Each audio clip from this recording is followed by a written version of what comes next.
Hello, everyone. A very, very, very happy Independence Day to all of you. See, on this 75th Independence Day of India, I want to share something about British rule in India. हमें British rule से problem थी या हमें Britishers से problem थी, that I want to analyse.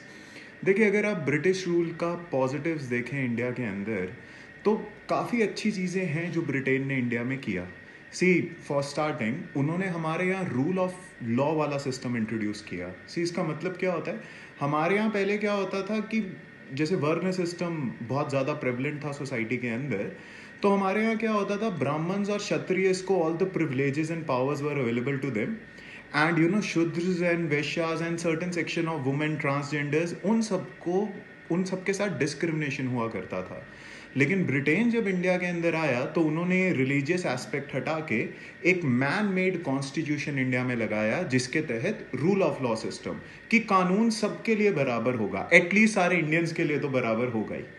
हालांकि वो भी रेसिज्म ज़रूर करते थे, यूरोपियंस को अलग ट्रीट करते थे, इंडियंस को अलग ट्रीट करते थे, बट हाँ, सारे इंडियंस पे उन्होंने सेम कानून लगाया. हमारे पहले लॉ मिनिस्टर लॉर्ड मकॉले, उन्होंने कोडिफिकेशन किया लॉज का. आईपीसी लेके आया 1860 में, criminal procedure code, civil procedure code. तो एक अच्छी चीज़ जो ब्रिटेन रूल्स से इंडिया को मिली वो ये था कि सारे लोगों पे कानून बराबर होना चाहिए, चाहे वो शूद्र हो, चाहे वो वुमेन हो, चाहे वो मेन हो. So that was a good thing. दूसरा, उन्होंने मॉडर्नाइजेशन इंडिया के अंदर इंट्रोड्यूस करी. देखिए, social religious reforms, yes, India के बहुत सारे स्कॉलर्स को उसका बेनिफिट जाता है, लेकिन ब्रिटेन के ही अगुवाई के अंदर वो रिफॉर्म सक्सेसफुल हो पाए. जैसे आप देखिए, सती अबॉलिशन होता है, विडो रीमैरिज अलाउ किया जाता है, मैरिज एज थोड़ी सी इंक्रीज करी जाती है. तो ब्रिटेन को एक और क्रेडिट दिया जाता है कि इंडिया के अंदर जो सोसाइटल डिस्क्रिमिनेशन था, एटलीस्ट 1857 से पहले उन्होंने उसे रिफॉर्म करने की कोशिश करी. Shudras got education, women got education, जो कि हमारे पुराने इंडियन रिलीजियस सिस्टम के अंदर अलाउड नहीं था. इंडिया के अंदर पहले रिलीजियस सिस्टम इंक्लूजन और एक्सक्लूजन पे चलता था, जिसमें आप देखिए शूद्र क्लास को एजुकेशन अवेलेबल नहीं थी. आप सबने करण की स्टोरी देखी है, एकलव्य की देखी है. वुमेन को अलाउड नहीं था. तो ब्रिटेन ने इंडिया में रूल ऑफ लॉ लेके आए, ब्रिटेन इंडिया में रूल ऑफ लॉ लेके आए, लॉज का कोडिफिकेशन किया, मैन मेड कॉन्स्टिट्यूशन इंप्लीमेंट किया, है ना, सोशल रिलीजियस रिफॉर्म्स करे. Railways, we all remember railways is a very good modern technique, modern institution that they introduced in India. postal system उन्होंने India के अंदर इंट्रोड्यूस किया. और सबसे अच्छी बात क्या, सी, पहले क्या होता था, हमारे यहाँ जितने भी गवर्नमेंट सर्विसेज होती थी, लेट्स से एडमिनिस्ट्रेशन, राजा के जो एडमिनिस्ट्रेटिव ऑफिसर्स होते थे, वो उसके पर्सनल लाइक्स और डिसलाइक्स पे सिलेक्ट होते थे. लेकिन ब्रिटेन ने पहली बार मेरिट सिस्टम इंडिया में इंट्रोड्यूस करा. आपको याद होगा 1854 में पहली बार सिविल सर्विसेज का एग्जाम ब्रिटेन ने ही कंडक्ट करवाया. तो काफ़ी अच्छी अच्छी चीज़ें हैं जो ब्रिटिशर्स ने इंडिया में करी है. ऐसा नहीं है कि उन्होंने हमारे साथ हमेशा बुरा ही किया. Merit system, rule of law system, codification of laws, social reforms, काफ़ी अच्छी चीज़ें करी. हाउएवर, अगर आप उनके नेगेटिव एस्पेक्ट्स देखें, वो काफ़ी आउटवे करते हैं उनके पॉजिटिव एस्पेक्ट्स. सी, सबसे पहले तो उन्होंने इंडिया को कभी अपना प्रोविंस समझा ही नहीं. उन्होंने हमेशा इंडिया को क्या समझा, अपनी कॉलोनी.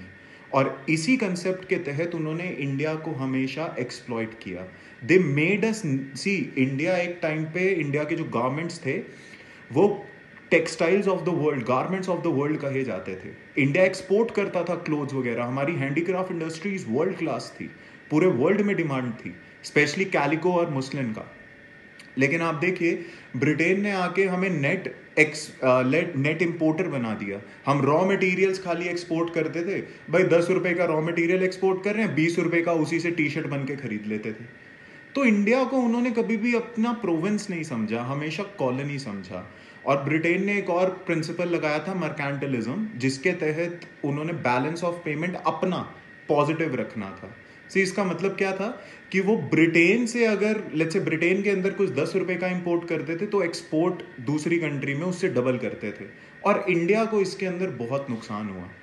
तो हमारे साथ ड्रेन ऑफ वेल्थ उन्होंने किया, हमें कॉलोनी की तरह समझा, एक्सप्लॉइट किया गया. और ब्रिटेन ने इंडिया को रूल करने के लिए जो टेक्निक अपनाई वो बहुत ज़्यादा क्रिटिसाइज होती है आज. जैसे कि सी, ब्रिटेन ने इंडिया के अंदर डिवाइड एंड रूल लगाया, हम सबको पता है. राइट। सेपरेट इलेक्टोरेट्स दे के सिख्स को अलग करने की कोशिश करी गई, मुस्लिम्स को तो कर ही दिया। पार्टीशन का सबसे बड़ा क्रेडिट या ब्लेम अगर मैं कहूं तो वो ब्रिटेन को जाता है।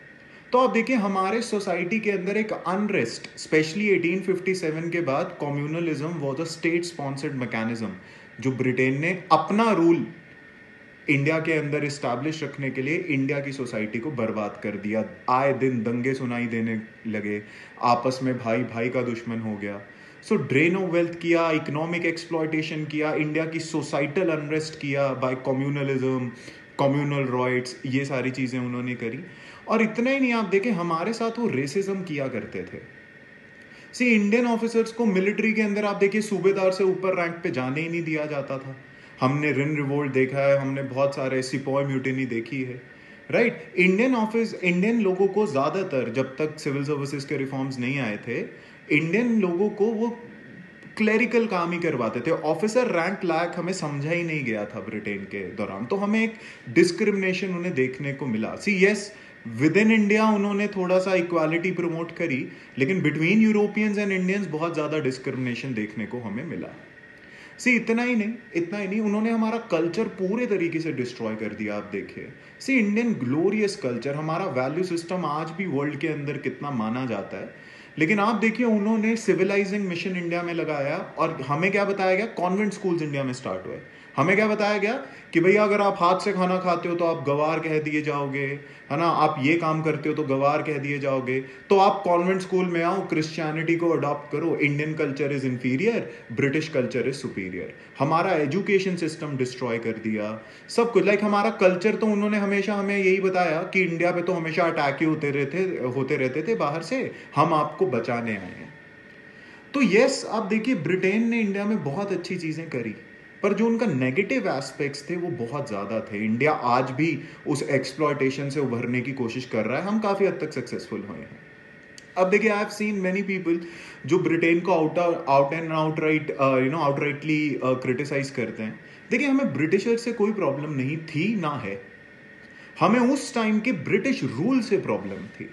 तो आज अगर आप किसी ब्रिटिश इंसान से मिलते हैं, आपको, हमें उनसे कोई प्रॉब्लम नहीं है, लेकिन जो हमारे यहाँ पे रूल उन्होंने इंप्लीमेंट किया, हमें उसके अंदर बहुत ज्यादा प्रॉब्लम है। क्योंकि जो उन्होंने अपने सर्वाइवल के लिए इंडियन सोसाइटी और इंडियन इकोनॉमी को बुरी तरीके से डिस्ट्रॉय कर दिया। Are you getting this? So see देखिए, आई ऑलवेज से कि history is not there to fight. जो हो गया हो गया। History is there for two things, one, learn from history, and second, be always proud of your history. तो मैं बहुत सारे लोगों को देखता हूं जो बोलते हैं कि बोला मत कर, हम ब्रिटेन के गुलाम थे। क्यों नहीं? We are proud that we were colony, we were enslaved by the British rule, and we are proud of our freedom fighters that we fought through that hell. और आज हम वर्ल्ड की फास्टेस्ट ग्रोइंग इकोनॉमी है, right. Pandemic आ गया, वरना हम बहुत जल्दी, अब देखो यूके से तो आगे बहुत जल्दी निकल जाएंगे उनकी overall economic and societal progress के तहत। तो आप देखिए, प्रॉब्लम ये नहीं है, you don't have to be always embarrassed by your history. History के लिए हमेशा आपको प्राउड फील करना है अपने लिए, है ना। देखिए, अगर आप अपनी स्टेट का रिस्पेक्ट नहीं करेंगे, अगर आप बस से आए हैं और आप किसी को ये बताते हैं कि नहीं नहीं मैं बस में नहीं आया, मैं तो मर्सिडीज में आया हूं, मैं तो कैब से आया हूं। सी, अगर आप खुद अपनी स्टेट को रिस्पेक्ट नहीं करेंगे, सामने वाला कभी भी नहीं करेगा। तो हमेशा याद रखिएगा, we are proud of our history, of freedom fighters. और देखिए, you don't have to criticise the freedom fighters and think कि उनके बीच में क्लैश था। गांधी, भगत सिंह, सुभाष चंद्र बोस, नेहरू, जितने भी फ्रीडम फाइटर्स थे, they have given their life for the freedom struggle of India. So we are proud of them. उन सबकी ideology, as Bhagat Singh said, we want to end exploitation, all forms of exploitation of men by men. तो आज हमारा नया India है, 75th independence day आ गया है। I wish you a very happy independence day. पर एक चीज हमेशा याद रखिएगा, ब्रिटिशर्स से हमें ना तब प्रॉब्लम थी ना आज प्रॉब्लम है। We are proud of our freedom struggle, our struggle that we did, and today where India is and where we aspire to be, है ना। भगत सिंह का जो कोट है वो याद रखो, हम आगे जाना चाहते हैं, हमें कोई प्रॉब्लम नहीं है पुरानी चीजें जो हमारे साथ हो गई हैं उसके साथ। We are even proud of that कि हम इतने बुरे सिनेरियो से बाहर निकले और आगे बढ़ रहे हैं। और आगे बढ़ रहे हैं, है ना? तो हिस्ट्री पे लड़ना नहीं है, we have to be happy with it. जो अच्छी चीजें करी है वहां क्रेडिट भी देंगे, जो बुरी चीजें करी है वहां ब्लेम भी देंगे, right? So enjoy your independence day and feel proud on this independence day and every day. And just देखिए, देश को कंट्रीब्यूट हर कोई करता है, आप भी करते हैं। तो आप अपनी तरफ से कंट्रीब्यूट क्या कर सकते हैं? आप अपने आप को बेहतर करते रहिए। You always Aspire for better things in life. आपने आज कुछ पढ़ा हुआ है, आप और पढ़ने की कोशिश करिए। आप आज कुछ जॉब करते हैं, उसे और प्रॉफिट कमाने की और आगे बढ़ने की कोशिश करिए, क्योंकि जब आप आगे बढ़ेंगे तो collectively the country will move forward. You can not से कि गवर्नमेंट नहीं सुधर रही, ये नहीं सुधर रहा। हम सब जैसे जैसे बेटर होते जाएंगे, देश ऑटोमेटिकली बेटर होता जाएगा। So a very happy independence day to all of you. Enjoy the day, feel proud on this day, and always aspire to make your next Independence Day, or always aspire to make your next day better than your present day, right? So happy Independence Day to all of you, and I see you in the next video. Thank you.